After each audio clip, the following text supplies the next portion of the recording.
Let's do these 4 examples to learn how to subtract mixed numbers with common denominators, beginning with 4 2/3 minus 2 1/3. Mixed numbers are made up of 2 parts: whole parts, in this case 4 and 2, and fractional parts, in this case 2/3 and 1/3. It's very easy to subtract mixed numbers with common denominators if we just subtract the separate parts separately. So do 4 minus 2, the whole parts, which gives us 2, and then 2/3 minus 1/3. Those are the fractional parts. 2/3 minus 1/3 is just 1/3, and that's our answer. Subtract the wholes, subtract the fractions, then you're done. Next problem, 10 8/9 minus 4 5/9. Again, subtract the wholes, 10 minus 4, which gives us 6, and then subtract the fractions. 8/9 minus 5/9 gives us 3/9.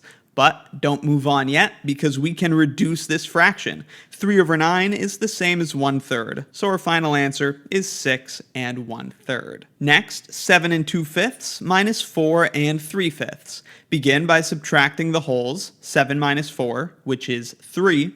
Then subtract the fractions, 2/5 minus 3/5, which is negative 1/5. So now we actually have 3 minus 1/5. If you have 3 wholes and you subtract 1 little fifth, well, now you have 2 wholes with 4/5 left over. Of course, that's because we took 1/5 away from one of the wholes. So where we did have a third whole, now we just have 4/5 and 2 wholes. Last example, and I'll give you 4 practice problems after this. 3 11/15 minus 2 12/15. First, subtract the wholes. 3 minus 2 leaves a whole of 1.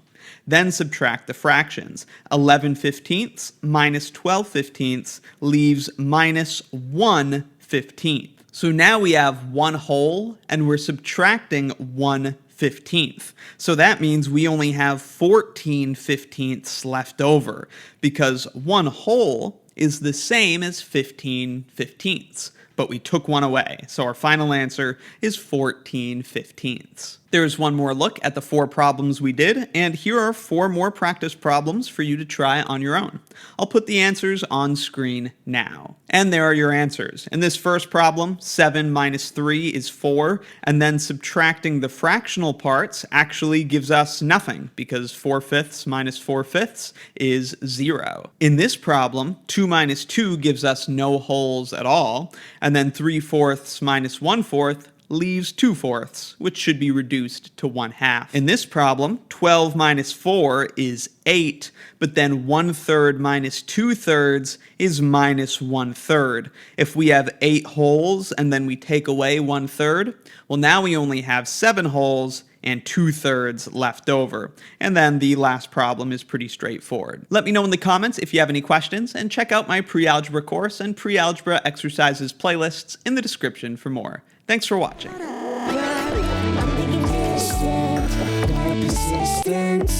even open myself up for an instant.